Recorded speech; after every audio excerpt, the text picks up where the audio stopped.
अस्सलाम वालेकुम। आज जो है हम फ़िज़िक्स का कोर्स शुरू करने जा रहे हैं जी, फर्स्ट ईयर का। तो इसमें सबसे पहले हमारे पास हम देखते हैं कि फ़िज़िक्स वजूद में कैसे आई, ठीक है, कहाँ से शुरू हुई बात। या उससे पहले भी हम देखेंगे कि फ़िज़िक्स जो है वो किस सब्जेक्ट का पार्ट है। तो ये जो फ़िज़िक्स है हमारे पास, ये साइंस का पार्ट है, ठीक है ना। अब साइंस क्या है, साइंस का वजूद कैसे हुआ, इसको अगर हम हिस्ट्री के ज़रिए देखें तो हिस्ट्री में जब से इंसान इस दुनिया पे नमूदार हुआ है तो वो अपने इर्द गिर्द होने वाले फिनोमेनस की रीज़न्स को, वजूहात को जानने की कोशिश करता रहा है। इन रीज़न्स में क्या है, जैसे कि आग जो है वो हीट जो है वो हमें आग से कैसे, मतलब आग से हीट कैसे प्रोड्यूस हो जाती है, ठीक है ना, ठीक है। फायर से जो है, फायर गर्म क्यों होती है, ठीक है, या बर्फ़ जो है वो ठंडी क्यों है, ठीक है, या सूरज जो है, क्या चाँद जो है वो ज़मीन के गिर्द घूमता है या ज़मीन चाँद के गिर्द घूमती है। ये तमाम बातें जो थी, ये जब इंसान इस दुनिया पे नमूदार हुआ तो इसने तमाम फिनोमेना जब देखे, नेचुरल फिनोमेना, तो उनकी वजूहात जानने की कोशिश की।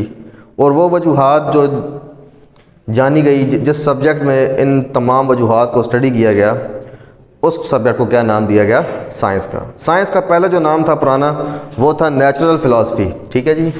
साइंस को पहले जो था वो नेचुरल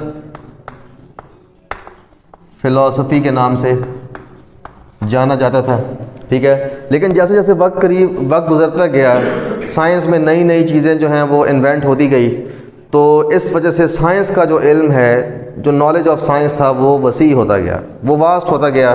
तो ये नामुमकिन हो गया कि अब हम साइंस को जो है वो एक ही सब्जेक्ट में स्टडी करें, ठीक है ना। इसके लिए फिर हमें क्या क्या करना पड़ा, साइंस को कैटेगरीज़ में डिवाइड करना पड़ा, क्योंकि इतने बड़े नॉलेज को हम एक सब्जेक्ट में जो है वो स्टडी नहीं कर सकते थे। तो फिर साइंस को जो है वो दो कैटेगरीज़ में डिवाइड किया गया जी। हमारे पास साइंस आ गई, एक थी हमारे पास फिज़िकल साइंसेस, फिज़िकल साइंसेस, और फिर हमारे पास दूसरी थी जी बायोलॉजिकल साइंसेस, ठीक है। इससे पहले भी हमें साइंस को डिफाइन कर लेना चाहिए कि साइंस की डेफिनेशन क्या है। साइंस की भी बहुत सारी डेफिनेशन हैं। एक सिंपलेस्ट जो डेफिनेशन है साइंस की, वो है जी knowledge gain through observations, knowledge gains through observations and experimentation,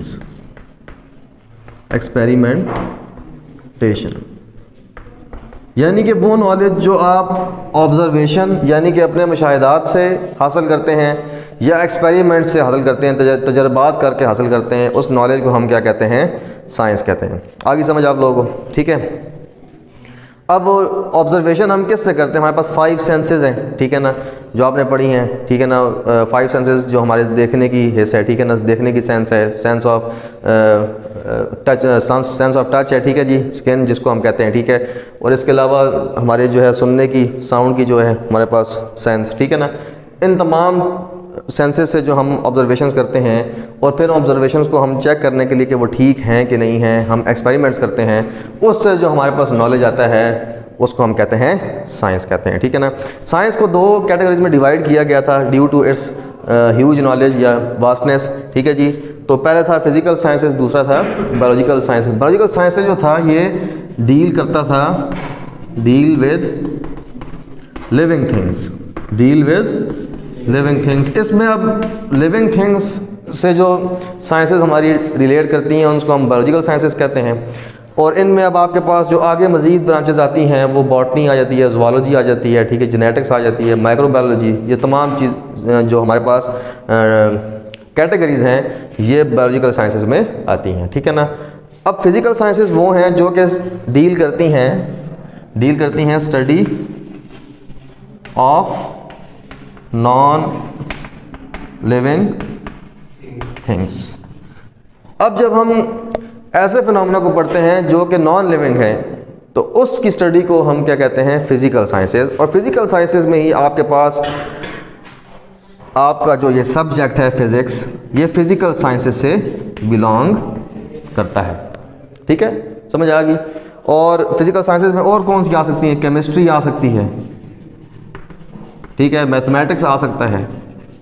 मतलब ये डिवीज़न है साइंस की मुख्तलिफ पार्ट्स के अंदर। आगे समझ आप लोगों को? ठीक है जी। तो ये साइंस का छोटा सा इंट्रोडक्शन था, ठीक है ना। और हमारा जो मेन फोकस है वो फिज़िकल साइंसेज में इस सब्जेक्ट पे, फिज़िक्स पे, क्योंकि अभी हम फिज़िक्स को स्टडी करेंगे। ठीक है जी, समझ आ गई।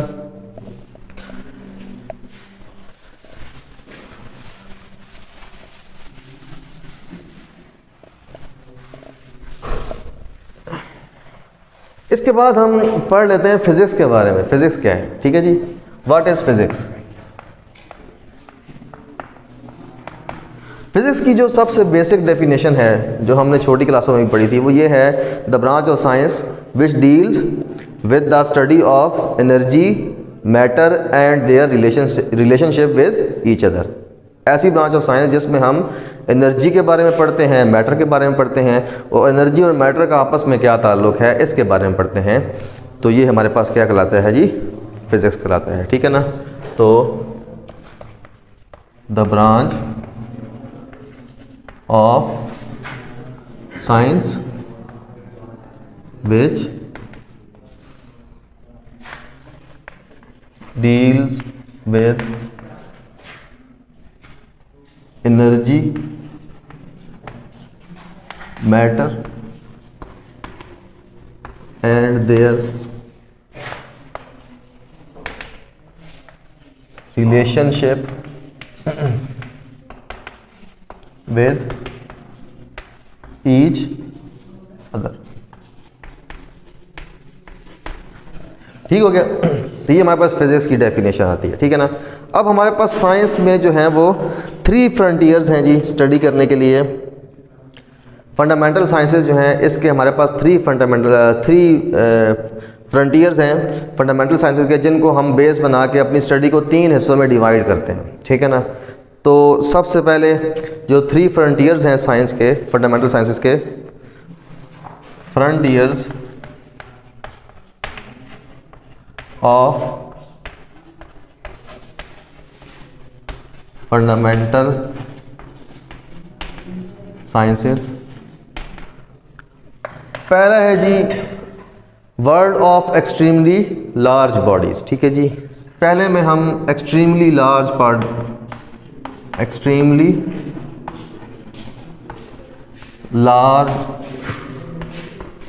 बॉडीज़ को जो है वो क्या करते हैं? स्टडी करते हैं, एक्सट्रीमली लार्ज बॉडीज़ को। अब ये एक्सट्रीमली लार्ज बॉडीज़ क्या हैं जी? ये हमारे पास ग्रेटर देन जो है वो अर्थ, हमारी अर्थ से जितनी भी ग्रेटर बॉडीज़ हैं वो इस फ्रंटियर के अंदर आती हैं।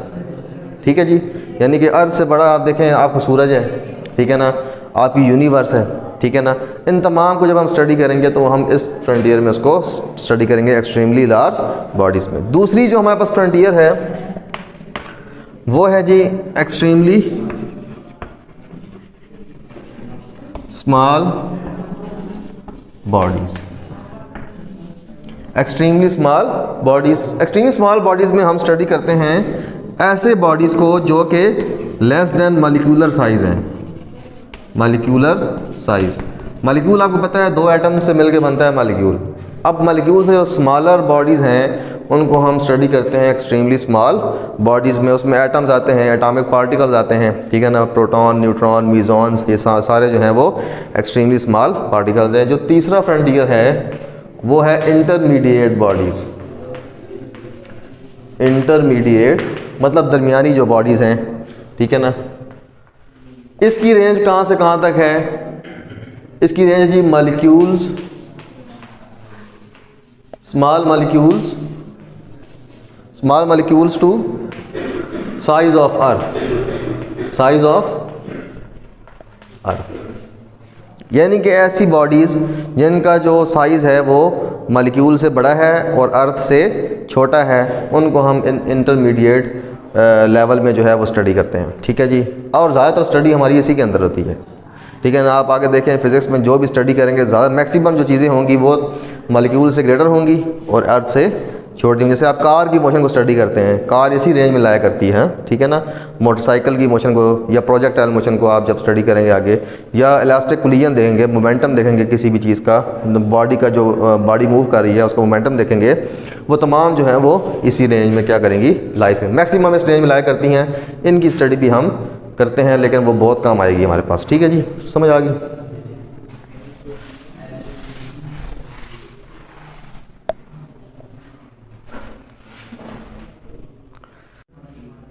अच्छा जी, हमारे पास जब 19वीं सेंचुरी का एंड हुआ था, तो जो हमारे पास क्लासिकल फिज़िक्स थी, जिसको हम न्यूटोनियन मैकेनिक्स भी कहते हैं, तो उसमें ये समझा जाता था कि हमने फ़िज़िक्स की तमाम चीज़ें जो हैं वो दरियाफ़्त कर ली हैं। फ़िज़िक्स की तमाम चीज़ें जो हैं वो दरियाफ़्त कर ली हैं, मतलब तमाम नेचुरल फिनोमेना को हमने अंडरस्टैंड कर लिया है, उनको फ़िज़िकली हमने डिफ़ाइन कर लिया है।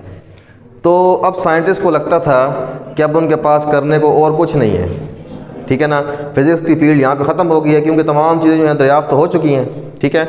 लेकिन जब 20वीं सेंचुरी का स्टार्ट हुआ, ठीक है ना, कुछ एक्सपेरिमेंट ऐसे हुए जिन्होंने हमारी क्लासिकल फ़िज़िक्स की, यानी कि जो न्यूटोनियन मैकेनिक्स थी, उसके जो कुछ लाज हैं उनको जो है वो अनओबे कर दिया, मतलब उनको ओबे नहीं किया, ठीक है ना। तो इस तरह जो हमारे पास लाज थे उसमें हमें थोड़ी सी चेंजिंग करनी पड़ी। हमें क्या करनी पड़ी? चेंजिंग करनी पड़ी।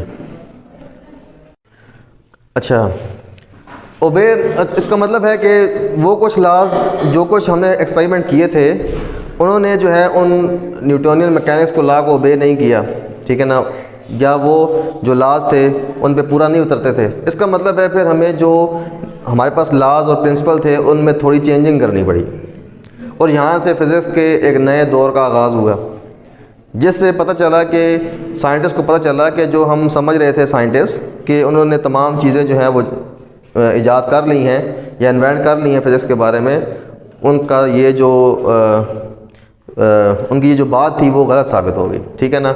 और उनको पता चला कि उन्होंने तो अभी कुछ भी प्रूफ नहीं किया, अभी बहुत कुछ ऐसा बाकी है जो कि प्रूफ करना है। इन्हीं एक्सपेरिमेंट्स की वजह से हमारे पास कुछ नई ब्रांचेस जो हैं फिज़िक्स की वो जो है वो वजूद में आ गई, ठीक है ना। कुछ नई ब्रांचेस जो हैं वो वजूद में आई। पुरानी ब्रांचेस कौन सी थी? वो मैकेनिक्स, लाइट, साउंड वगैरह, जो आपने 9th क्लास में क्या की थी? स्टडी की थी।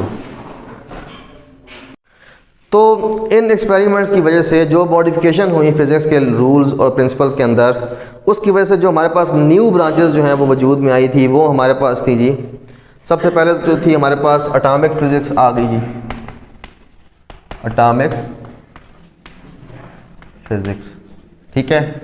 उसके बाद आइंस्टाइन ने 1905 में एक पेपर पब्लिश किया था, ठीक है ना, जिसमें उसने फ़ोटो इलेक्ट्रिक इफेक्ट, जो आप आगे पढ़ेंगे उसके बारे में बताया। तो उससे हमारे पास लाइट की एक और नेचर आई, जिसको हम पार्टिकल नेचर कहते हैं लाइट की, या क्वांटम थ्योरी जो है। प्लांक्स एक साइंटिस्ट था, मैक्स प्लांक, उसने प्लांक थ्योरी दी, ठीक है ना। उससे भी हमारे पास उसने भी काफ़ी हेल्प की इस एटॉमिक फ़िज़िक्स को वजूद में लाने के लिए, ठीक है जी। उसके बाद हमारे पास जब कोई ऑब्जेक्ट स्पीड ऑफ लाइट से मूव करता है, तो उसके ऊपर जो है वो न्यूटन के लॉज जो है वो अप्लाई नहीं हो सकते। आम वेलोसिटी से मूव करें तो हम न्यूटन के लॉ अप्लाई करते हैं, जो न्यूटन की 3 इक्वेशन ऑफ मोशन है वो अप्लाई करते हैं। लेकिन जब कोई ऑब्जेक्ट जो है वो स्पीड ऑफ लाइट से मूव करता है, तो हमारे पास रिज़ल्ट जो हैं वो सारे के सारे मुख्तलिफ होते हैं। तो उसके लिए हमारे पास एक और ब्रांच आई थी जी, रिलेटिविस्टिक मैकेनिक्स, ठीक है जी। ये भी न्यू कॉन्सेप्ट के अंदर आई थी हमारे पास ब्रांच, ठीक है ना। मतलब जब हमने मॉडिफाई किया था अपने रूल्स और फिज़िक्स के लॉज और प्रिंसिपल को। इसके बाद हमारे पास एक और भी ब्रांच आई थी, वो थी जी solid state physics, solid state physics, ठीक है ना। इसके बाद जो हमारे पास न्यूक्लियर फिज़िक्स की भी क्रिएशन हुई थी, न्यूक्लियर फिज़िक्स, जिससे आप देख लें जी, आपके जो एटॉमिक बम वगैरह हैं, न्यूक्लियर फिशन रिएक्शन है, वो हम इसमें स्टडी करते हैं, ठीक है जी। समझ आ गई। तो ये हमारे पास जो है वो फ़िज़िक्स की जो फील्ड थे, इसमें नए रास्ते खुल गए थे। जो हम 20वीं सेंचुरी में जो कुछ एक्सपेरिमेंट ऐसे हुए थे जो कि न्यूटोनियन मैकेनिक्स या क्लासिकल मैकेनिक्स या क्लासिकल फ़िज़िक्स पे पूरे नहीं उतरते थे, ठीक है जी। तो उनकी वजह से बहुत सारी न्यू ब्रांचेस वजूद में आई थी, जिनमें चंद एक जो हैं वो ये वही ब्रांचेस हैं। अब इसमें इसके बाद फ़िज़िक्स जो है वो हम स्टडी करते तो हैं, लेकिन फ़िज़िक्स जो है वो साइंस की दूसरी ब्रांचेस में भी इस्तेमाल होती है। फ़िज़िक्स के लॉज जो हैं वो साइंस की दूसरी ब्रांचेस में भी जो है वो इस्तेमाल होते हैं। और यही लॉज अगर हम रूल्स एंड रेगुलेशंस जो हैं, जो लॉज और प्रिंसिपल हैं रूल्स के, फ़िज़िक्स के जो रूल्स हैं और प्रिंसिपल्स हैं, इनको अगर हम यूज़ करें बायो के अंदर, बायोलॉजी के अंदर, तो वो हमारे पास ब्रांच क्या बन जाती है जी? बायोफिज़िक्स बन जाती है। क्या बन जाती है जी? बायोफिज़िक्स बन जाती है। ठीक है। और इसी